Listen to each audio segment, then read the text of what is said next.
Imagine waking up one morning to a letter taped on your front door. A letter from the Homeowners Association. A letter that says you owe them $25,000. Not a typo.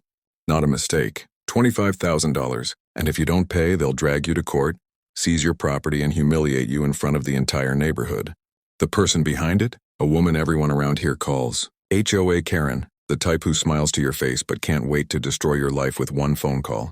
She thought she had all the power. She thought I would just give up. But what she didn't know is that I had a plan so precise, so devastating that by the time I was done, it wasn't me who lost money. It was her, and not just a few thousand.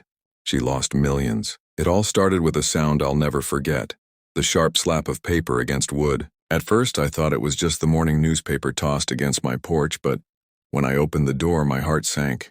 There it was. A crisp, white envelope taped right at eye level with 3 bold words stamped across it. Final notice, immediate action required. For a second, I froze. My stomach twisted as if I already knew what was inside. Slowly, I pulled it down, peeled the tape away, and tore the envelope open with shaking fingers. My eyes scanned the letter, each line cutting deeper than the one before. Due to violations of HOA guidelines, it read, "You are hereby fined the amount of $25,000. Failure to remit payment will result in legal action, including but not limited to foreclosure of property." My hands trembled. $25,000. For what? For living in my own house? For minding my own business? And then I saw the signature at the bottom. Neat, smug, curling letters that might as well have been written in blood. Karen Whitmore, President, HOA Board. Karen. Everyone in the neighborhood knew her by a different name. HOA Karen. She wasn't just a neighbor. She was a nightmare dressed like a queen of the cul-de-sac. Perfectly trimmed hedges, spotless driveway, and that ever-present smirk that told you she knew something you didn't. But there was something else Karen was known for. Control. She lived for it. Whether it was the height of your grass, the shade of paint on your shutters, or the number of cars in your driveway, Karen made sure every rule was followed. Or else. And if there wasn't a rule, she'd write one just for you. I clutched that letter, the words blurring through my rising anger. $25,000? For what violation? My house was neat, my lawn trimmed, my mailbox straight. I had done nothing wrong. But then it clicked. This wasn't about rules. This was about me. See, Karen had hated me ever since I moved in. I was the outsider, the one who didn't attend every block party, the one who didn't nod obediently when she barked out orders at the HOA meetings, the one who, when she told me my American flag was too large, refused to take it down. This fine, it wasn't random. It was personal. I remember pacing back and forth across my kitchen, the letter clutched in my fist. My wife tried to calm me, told me we'd figure it out, but deep inside I felt something burning, something Karen didn't expect. She thought I'd roll over. She thought I'd panic, maybe even pay. She thought she'd finally broken me. But that letter did something Karen never predicted. It woke up the side of me she should have feared the most. I didn't sleep that night. I sat at the dining table staring at that letter, planning, thinking, digging through the HOA bylaws, pulling up property records, scrolling through late-night forums of other people who had fought and won against tyrants like her. And the more I read, the more I realized Karen wasn't as untouchable as she thought. The HOA had cracks, legal cracks, financial cracks. And Karen? She had left a trail of arrogance behind her so wide you could drive a truck through it. The clock ticked past midnight, then 2, then 4. By sunrise I had made my decision. Karen wanted a war, and I was going to give her one, only this wouldn't be just any war. This would be the kind of war where the winner takes everything and the loser, well, let's just say Karen would soon wish she had never taped that letter to my door. Karen thought she had just cornered me with a $25,000 fine, but little did she know, I was about to uncover a secret that could burn her entire empire to the ground. The next morning, I walked through my neighborhood with a different set of eyes. The houses lined up neatly like soldiers. Manicured lawns, shiny cars, bright shutters, and perfect mailboxes. On the surface, everything looked peaceful. But underneath, I knew there were cracks in this polished little kingdom. And every single one of those cracks led back to one person. HOA Karen. She wasn't just the president of the Homeowners Association. She was the queen bee, the self-proclaimed guardian of community standards. People smiled at her in public, waved politely when she strutted by in her oversized sunglasses. But when the curtains were drawn, neighbors whispered, whispers about the fines she issued, the rules she invented, the way she singled out anyone who dared to cross her. I realized something important that day. Karen thrived on fear. The HOA wasn't just about houses and lawns, it was about power. And for too long, nobody had the courage to stand against her. That was about to change. I started small. That evening after work, I pulled out the HOA bylaws binder. Most people never even opened it. It was hundreds of pages of boring legal language, but I read it cover to cover. And buried deep inside, I found my first weapon, a section on financial transparency. According to the rules, the HOA was required to keep detailed financial records, budgets, receipts, expense reports, all available for inspection by any member of the community. The board had to share where every single dollar went. I thought back to the last HOA meeting I attended, when Karen had brushed off questions about rising fees. She claimed it was routine maintenance, but she never showed the numbers. Nobody pressed her. Nobody dared. But now I had the right to demand it. That night I drafted a formal request. My letter was short, polite, but firm. As a paying member of this HOA, I request to review the association's financial records for the past 5 years. I knew Karen would hate it, and I was right. 2 days later, I got an email from her. Curt, condescending, dripping with fake professionalism. Your request has been received. However, these documents are extensive and require time to compile. Please allow 6 weeks for processing. 6 weeks? That was her way of stalling. She thought I'd give up, lose interest, maybe get intimidated. But what Karen didn't know was that patience wasn't my weakness. It was my weapon. In the meantime, I went digging on my own. Public records became my new best friend. I pulled up property tax data, county filings, and HOA registrations. And the deeper I dug, the more red flags I found. For one, the HOA had been collecting unusually high fees compared to similar neighborhoods nearby. But when I checked the county's contractor permits, barely any major projects had been filed. Where was all that money going? Then I stumbled on something bigger. Buried in the county's website was a record of HOA lawsuits. Our association had been sued multiple times. Landscaping disputes, improper fines, even a harassment claim. And in every single case, the board quietly settled out of court. Settlements meant money. A lot of it. Money that should have come from the HOA's funds. Which meant, in other words, our money. It didn't take a genius to see the pattern. Karen wasn't just power hungry, she was sloppy. She treated the HOA like her personal kingdom. Handing out fines, covering up lawsuits, and never answering for it. And now I had proof, but I wasn't done yet. I needed witnesses. So I started talking to neighbors.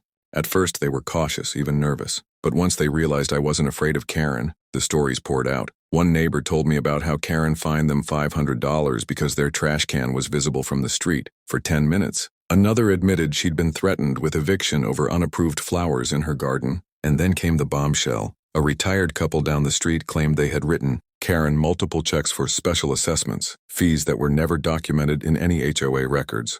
I asked them to show me proof. They hesitated, but finally, the husband pulled out an old box of paperwork. Inside were canceled checks, each made out directly to Karen Whitmore, not the HOA, not the board. Karen herself, that was it. That was the crack I needed. If Karen had been funneling HOA money into her own pockets, it was more than just unethical.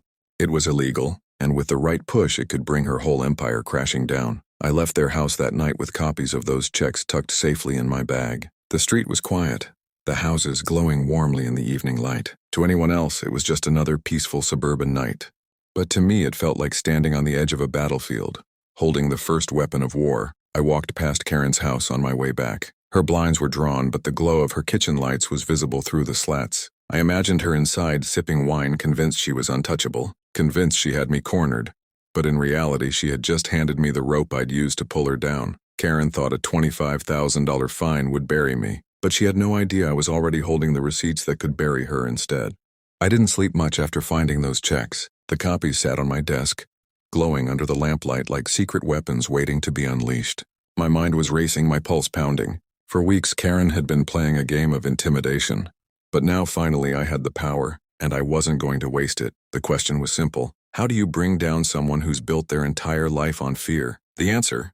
You take away the one thing they fear the most. Exposure. The next HOA meeting was scheduled for Thursday evening. Usually these meetings were dull, filled with arguments over lawn heights and paint colors. Most neighbors skipped them altogether. But this time I made sure the room was packed.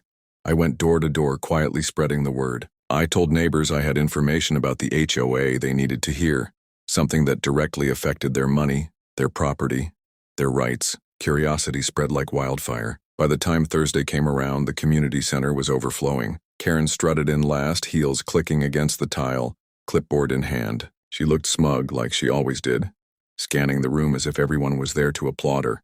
But for the first time, I noticed a flicker of surprise in her eyes when she saw the crowd. She took her seat at the head of the table and launched into her usual speech. Thank you all for attending tonight's meeting. As you know, the HOA is committed to maintaining the beauty and order of our community. There are a few updates on landscaping, and of course we must address unpaid fines. Her eyes darted toward me when she said that last part, her lips curling into a sly grin. I let her talk.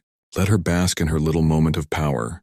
Because she had no idea what was coming next. When the floor opened for questions, I raised my hand. Karen, I said evenly, I'd like to discuss the association's finances. The room shifted. People leaned forward. Karen's smirk twitched for just a second before she regained control. All financial matters are handled internally by the board. If you have a concern, you can submit it in writing. I already did, I replied, holding up a copy of my letter. 2 weeks ago. And according to Section 14, Article 3 of the HOA bylaws, you are required to provide full transparency to any member who requests it, which means you owe us answers tonight. A murmur rippled through the crowd. Karen's smile faltered. Well, these documents are complicated. They're not something the average resident would understand. Then explain them, I shot back. Or should I explain what I found? The room went silent. Every eye was on me. Karen's face flushed red. You don't know what you're talking about. I pulled out the copies of those checks and laid them on the table. Really? Because these canceled checks say otherwise. Payments from residents made out directly to you, not to the HOA, not to the board. To you, Karen.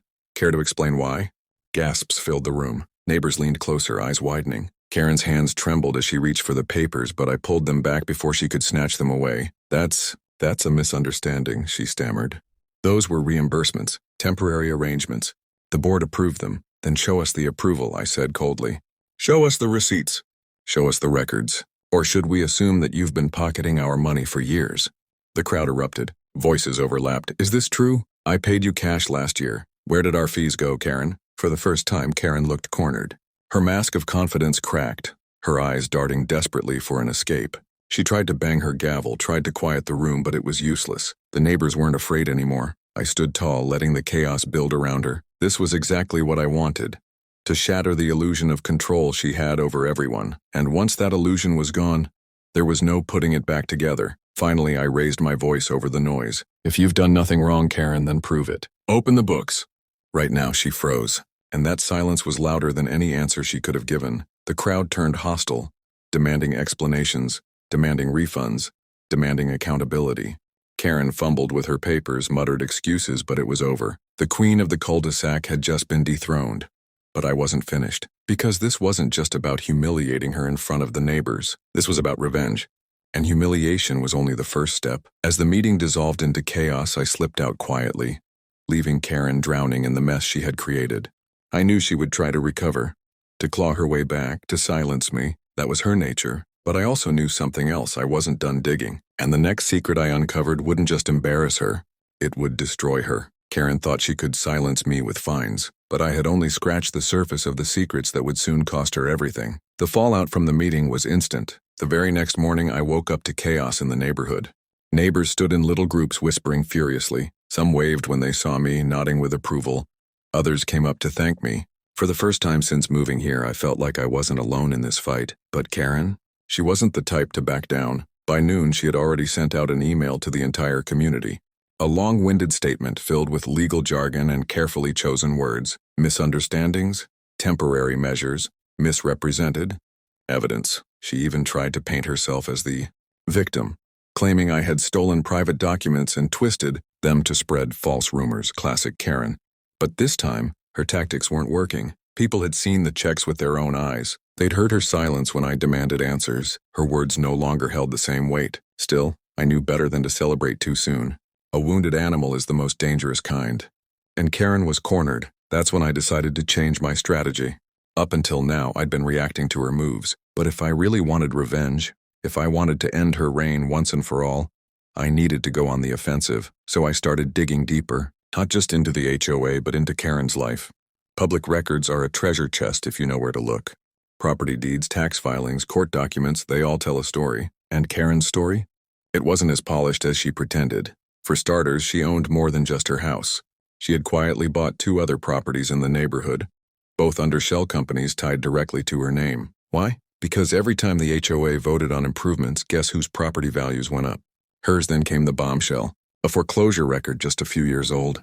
Karen had once nearly lost her house due to unpaid debts, which meant that her picture-perfect life was built on shaky ground. The more I found, the clearer it became. Karen wasn't a queen. She was a gambler, and she had been playing with everyone else's money to keep her castle standing. I knew I had enough to bring her down. But timing was everything. If I moved too fast, she'd spin the narrative, call it harassment, maybe even sue me. But if I waited too long, she'd regroup and strike first. Then fate handed me the perfect opportunity. 2 weeks later, a county inspector showed up in the neighborhood. Routine check for drainage and landscaping permits. I casually struck up a conversation, and when I mentioned Karen's name, his eyebrows shot up. Karen Whitmore? Funny you ask, he said, flipping through his clipboard. We've had complaints about unauthorized structures on her property. Never got confirmation, though. Unauthorized structures? My curiosity burned. I pressed him gently, and he revealed just enough. There was suspicion she'd built something without a permit, something big. That night, I took a walk past Karen's backyard. From the street, everything looked normal, but through the cracks in the fence, I spotted it. A massive shed, newly built, lights glowing inside, bigger than any garden storage unit should be, and then it hit me. What if Karen had built it using HOA funds?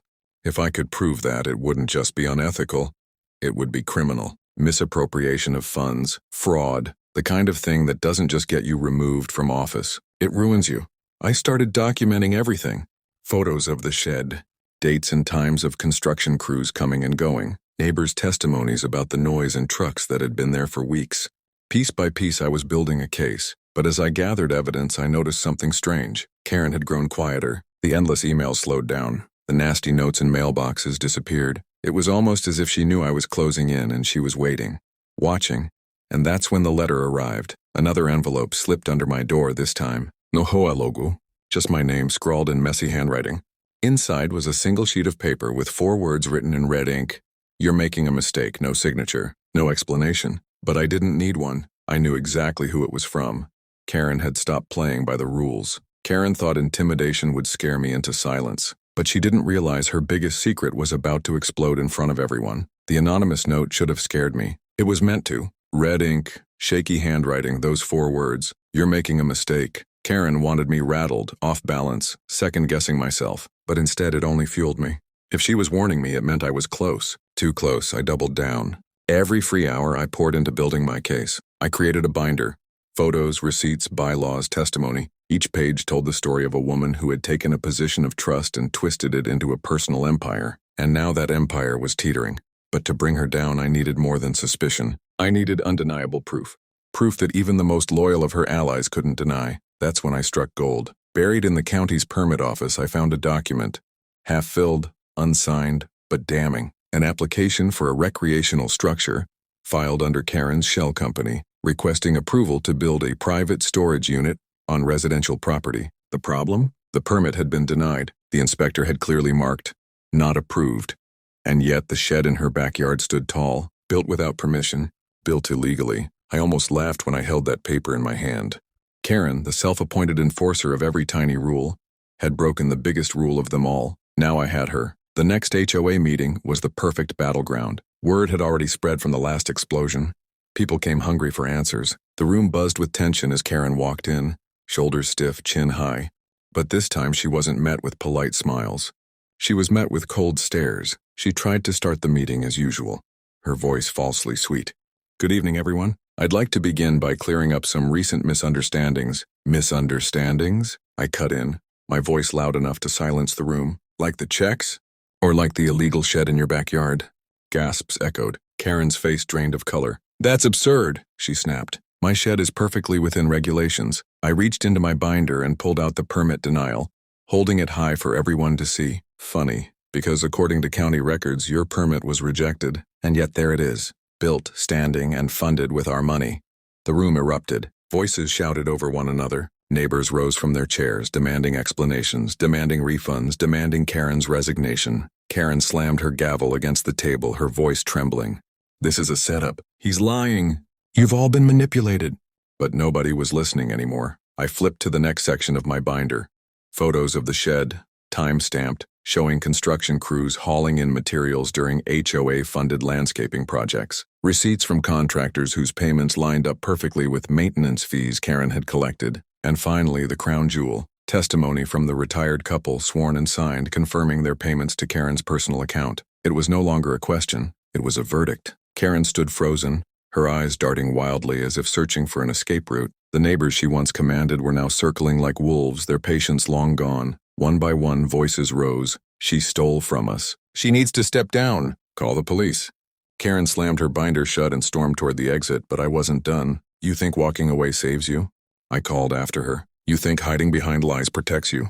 You wanted to fine me $25,000, Karen? You wanted to ruin me. But now it's your turn, and I'm not stopping until everyone knows the truth. She froze at the door, her back stiff, her fists clenched. For the first time, the entire neighborhood saw her not as a leader, not as an authority, but as a fraud, a liar, a thief. She left without another word. The meeting dissolved into chaos, neighbors buzzing with anger and disbelief. But beneath the noise, I felt a strange calm, the kind that comes when the tide turns in your favor. For the first time, Karen wasn't in control. But I also knew her. Karen wouldn't go quietly. She'd fight back, claw her way to the surface, try to spin the story.